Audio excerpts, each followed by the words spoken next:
Welcome back. सब सवेरे पाकिस्तान आप देख रहे हैं और हम आपको अपडेट करें, आपके इल्म में ही होगा, एक बहुत अच्छी डेवलपमेंट है। वो कतर में तालिबान और अफगान हुकूमत में अमन मुज़ाकरात अगले मरहले की जानिब बढ़ने के लिए तैयार है। ये ऐलान दोनों फ्रीकैन ने बातचीत के कवायद पर इत्तफाक राय के बाद किया है। बिल्कुल। अफगान हुकूमत की मुज़ाकराती टीम के रुकन नादर नादरी का कहना है कि बैनुल अफगान मुज़ाकरात के तरीक़ाकार को हतमी शक्ल दे दी गई है और एजेंडे पर तबादला ख्याल भी किया जाएगा। दूसरी तरफ तालिबान के तर्जुमान मोहम्मद नईम के मुताबिक अब बातचीत का आगाज़ हो जाएगा। अमेरिका की जानिब से गैर मुल्की अफवाज के इनखला की यकीन दहानी के बाद तालिबान ने काबुल के साथ मुज़ाकरात करने पर इत्तफाक किया था। बिल्कुल ऐसे ही, और इसी हवाले से हम बात कर लेंगे माहिर अफगान ताहिर खान साहब इस वक्त हमारे साथ मौजूद हैं। ताहिर खान साहब, अफगानिस्तान में अमन मुज़ाकरात के हवाले से ये बातचीत होना, तरीक़ाकार तय होना कितनी बड़ी कामयाबी है और इसमें वज़ीर आज़म पाकिस्तान का जो हालिया दौरा था उसका कितना अमल दखल है? बहुत शुक्रिया आपका।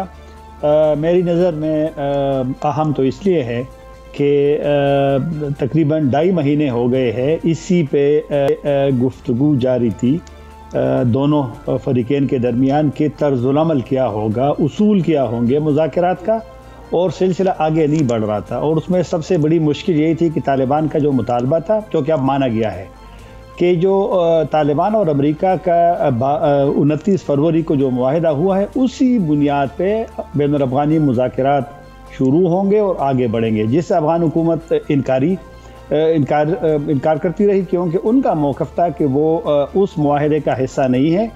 और बहरहाल वो फिर हो गया। और ये जो हुआ है 21 नुकाती तर्जुल अमल, इसमें जो मुकदमा है, जो इंट्रोडक्शन है, उसमें तालिबान के उस मुतालिबे को माना गया है और शामिल किया गया है। और अब आज जो सुबह मेरी एक तालिबान मुज़ाकराती टीम के बंदे से बात हुई सुबह आज कतर में, तो कल से इन हफ्ते वाले दिन से एजेंडे के लिए मौज़ूआत जो होंगे उस पर एक कमेटी दोनों की बन रही है और उस पर बहस होगी। तो लिहाजा एक वो जो जमूद था, एक जो तातुल था, वो ख़त्म हो गया है और अब बाज़ाब्ता बैनुल अफ़गानी मुज़ाकरात के लिए जो अफ़गानिस्तान के सियासी मुस्तक़बिल का फ़ैसला होगा उसी पे मुज़ाकरात होंगे। दूसरे जो आपका सवाल का जो हिस्सा है पाकिस्तान के वज़ीर आज़म का, पाकिस्तान का रोल बिल्कुल है।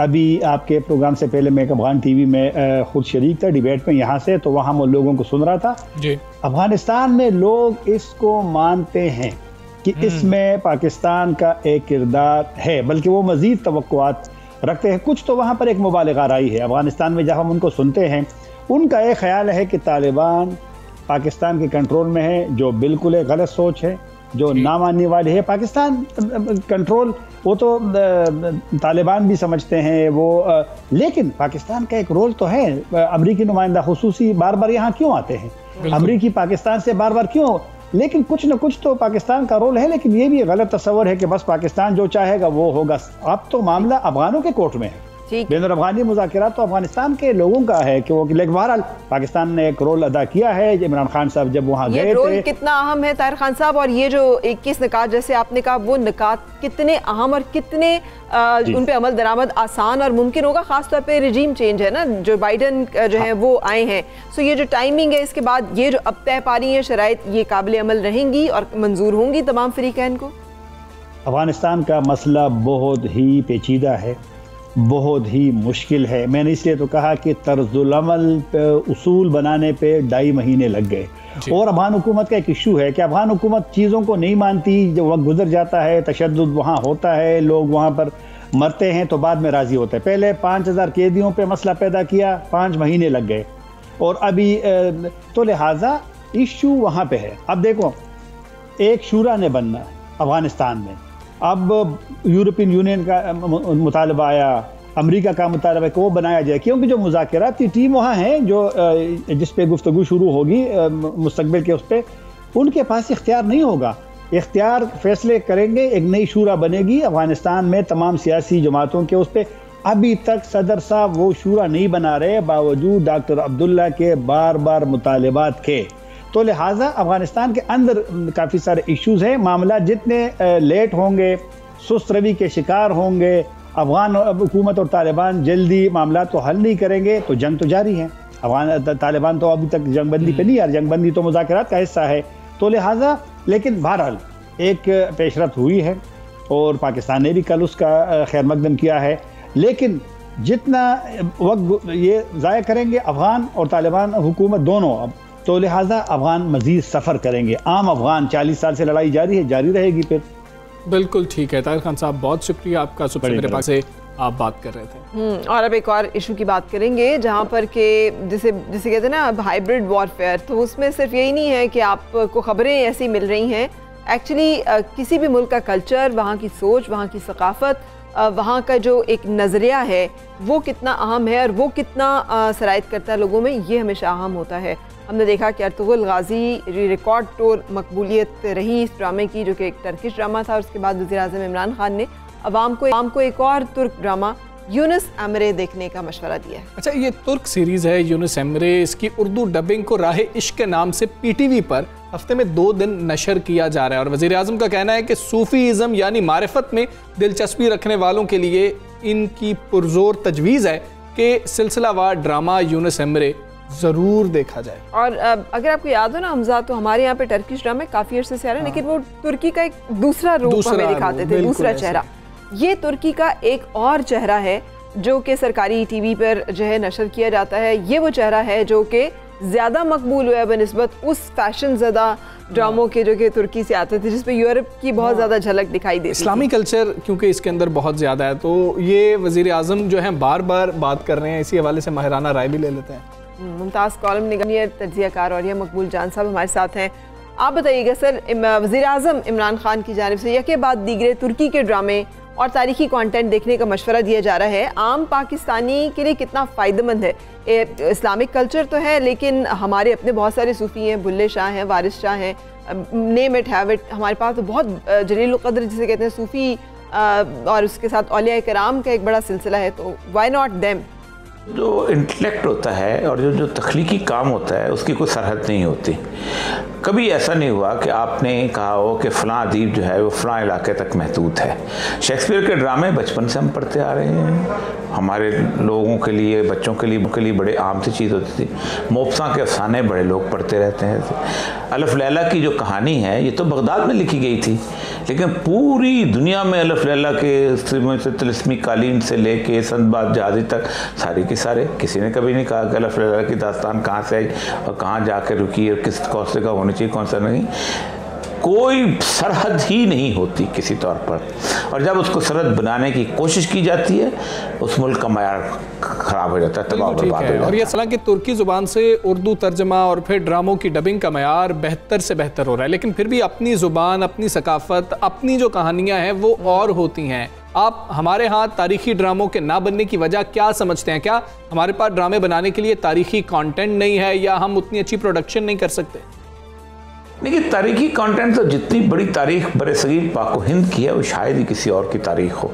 जितने हमलावर यहाँ आए, जितनी कल्चर्स यहाँ आए, एक सिर्फ लाहौर शहर को अगर आप देख लें तो इसका कोई, जिसे कहते हैं, सानी नहीं किसी और जगह। 5 मुख्तलिफ तहजीबें यहाँ पर हैं। आपको यहाँ पर सलातीन दिल्ली के ज़माने की तहजीब नज़र आएगी, सलातीन दिल्ली के बाद आपको शेरशाह सूरी का अहद नज़र आएगा, वो बिल्कुल मुख्तलिफ है। उसके बाद आपको यहाँ पर मुग़लों का पूरा एक ज़माना नज़र आएगा जब वो एक सेंटर ऑफ एक्सीलेंस था। उसके बाद अगली आवाज़ें तो सिखों का कांगड़ा स्कूल जो है वो नज़र आएगा, और आखिर में जो है वो अंग्रेज़ों ने यहाँ पर बहुत बड़ा काम किया है। तो यहाँ तो तय दर तय मुख्तलिफ वेरिएशन की तहजीबें हैं। दुनिया में किसी मुल्क में ऐसा नहीं है। आप कोलोन में चले जाएँ, आप अपना बरतानिया के लंदन शहर में चले जाएं, एक ही तरह के आर्किटेक्चर है, एक ही तरह की तहजीब है, एक तरह के कावा खाने और पब है, कुछ नहीं है। यहाँ तो आपको तय दर तय कोई मुग़लों का आसार मिलेंगे, कहीं आपको टर्कों के आसार मिलेंगे, कहीं आपको यूनानियों का, अलेक्जेंडर का यहाँ पर दौर दौरा मिलेगा, और आखिर में अंग्रेज़ों का मिलेगा। तो यहाँ तो हमारे पास तो बहुत कुछ है, हमने लिखना छोड़ दिया है। 20 साल से पाकिस्तान के टेलीविज़न जो है, ड्रामा टेलीविज़न जो है, एंटरटेनमेंट टेलीविज़न, उसने एक गलाजत के तहत मुख्तलिफ स्क्रिप्ट लिखवाए और जानबूझ के हमारी ख़ानदानी ज़िंदगी को तबाह करने की कोशिश की, और एक अर्तुगरुल ड्रामे ने उनके पूरे के पूरे काम के ऊपर पानी फेर दिया, थप्पड़ लगा के कहा कि तुम लोग गलत लिखते हो और गलत सोसाइटी को तबाह कर रहे हो। ठीक है, और यह मकबूल जान साहब, बहुत शुक्रिया, आप सुबह सवेरे पाकिस्तान से बात कर रहे थे। लेकिन इस हवाले से देखा जाए ना तो एक बहुत सारे लोग इस पर भी तनकीद करते दिखाई देते हैं। कहते हैं अहमद शाह अब्दाली जो हमारा हीरो तो नहीं है, वो तो अफगानी थे। अगर आप मोहम्मद बिन कासिम का जिक्र करते हैं, वो भी हमारे हीरो नहीं थे, वो तो अरब थे। तो ये जो एक कंट्रोवर्सी क्रिएट की जाती है ना, हमारी एक सकाफत है, एक हमारा मज़हब है, एक हमारे इस खत्ते की एक पूरा रिवायात है या तहजीब है। हमारे साथ मौजूद हैं खुर्रम जमशेद साहब। आप जो हैं डबिंग के हवाले से डायरेक्शन करते हैं, डायरेक्टर डबिंग हैं, और ये जो डबिंग हो रही है तुर्की ड्रामों की ख़ास तौर पे, ये अब एक इंडस्ट्री बनती जा रही है। तो खुर्रम साहब बताइएगा, ये इंडस्ट्री बन रही है, वजूद में ये इंडस्ट्री आ चुकी है, आपके ख्याल में इससे कितने लोग मुंसलिक हो चुके हैं, कितने मज़ीद मुंसलिक हो सकते हैं, कितना जो है रोज़गार मुहैया कर सकती है ये इंडस्ट्री? जी थैंक यू हमजा। जहाँ तक डबिंग इंडस्ट्री का ताल्लुक़ है, अल्हम्दुलिल्लाह डबिंग इंडस्ट्री जो है वो हमारी तकरीबन, मैंने फ़र्स्ट प्रोजेक्ट जो है इश्क़ ममनू किया था, और आफ्टर इश्क़ ममनू फ़रिया एंड फ़ातिमा गुल, दैन मुस्तकिल ये प्रोजेक्ट्स होते रहें। और अर्तुगरुल गाज़ी जो है वो आपके सामने हैं, जो पाकिस्तान टेलीविज़न की एक बेहतरीन सिलेक्शन, और उस सिलेक्शन को मद्देनज़र रखते हुए हमने अपनी तमाम तर एफ़र्ट्स को जो है उसको करने की कोशिश की है। और जहाँ तक ताल्लुक़ है तारीख़ी ड्रामों के हवाले से और डबिंग इंडस्ट्री के पॉइंट ऑफ व्यू से कि अभी कितने लोग मुंसलिक हो गए, ये एक थोड़ा सा ट्रिकी काम है एक्टिंग और म्यूज़िक के पॉइंट ऑफ व्यू से, क्योंकि वॉइस एक्टिंग एक बहुत मुश्किल सब्जेक्ट है। और तकरीबन मुझे 10 साल हो गए जब मैंने ये सब्जेक्ट सेलेक्ट किया था आफ्टर म्यूज़िक, तो मुझे इसमें हमारे यहाँ कुछ होता हुआ नज़र नहीं आ रहा था। तो इत्तेफाक की बात है कि टर्की ड्रामा हमें मिल गया, और देन हमने उसमें अपने आप को प्रूव करने की कोशिश की है।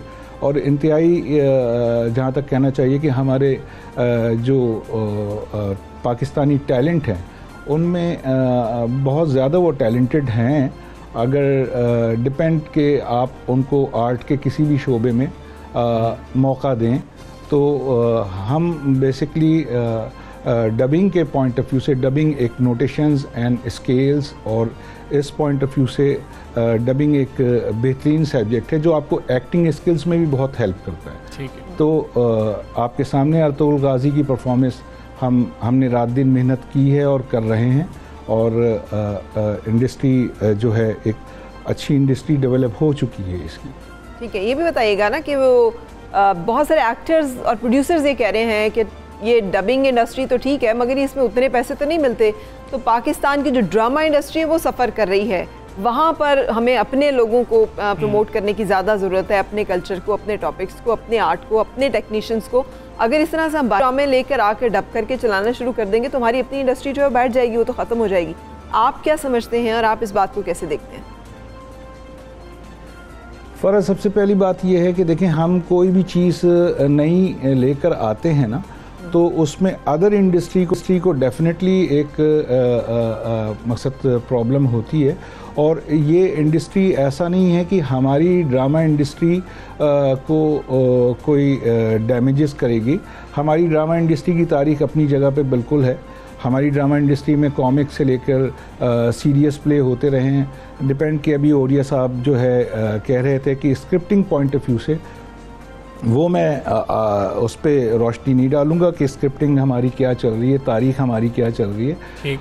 इससे ड्रामा इंडस्ट्री को कोई मेरे ख्याल में इनसिक्योरिटी नहीं होनी चाहिए। हमारी इंडस्ट्री, उर्दू लैंग्वेज जो है वो पूरी दुनिया में अर्तुगरुल गाज़ी की वजह से जो है, Ertugrul Ghazi already last 6 years से ऑन ईयर पड़ा हुआ था, बट उर्दू डब के बाद, पाकिस्तान में उर्दू डब होने के बाद उर्दू लैंग्वेज भी हमारी दूसरी कंट्रीज़ में, दूसरी दुनिया में पाकिस्तान के पॉइंट ऑफ व्यू से इंट्रोड्यूस भी हुई है। इससे पाकिस्तानी ड्रामों की डैमेजेस का कोई वो नहीं है। वो इनसिक्योरिटी मेरे ख्याल में प्रोफेशनली हम तमाम फ़नकारों को हर किसी को स्पेस देना चाहिए। बिल्कुल। और कोई भी ऐसी चीज़ आती है तो उससे इनसिक्योर नहीं होना चाहिए, उसको एप्रिसिएशन लेवल उसका, क्योंकि हमारे यहाँ जितनी भी डिस्कशन होती है उन डिस्कशंस के अंदर जो है हम अपनी दूसरी बातों को लेकर उसको जो है मकसद उसके ऊपर उंगली उठाना कि ये चीज़ आने से हमारी, अगर आपकी स्किल्स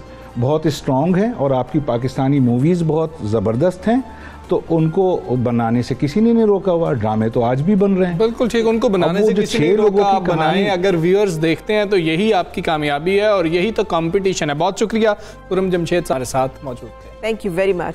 अच्छा, आगे चलेंगे और कुछ जिक्र कर लिया जाए उस सफ़र का जो कि हमें अक्सर करना पड़ता है। वो सफ़र भी हम करेंगे, लेकिन अभी हम एक ब्रेक ले लेते हैं।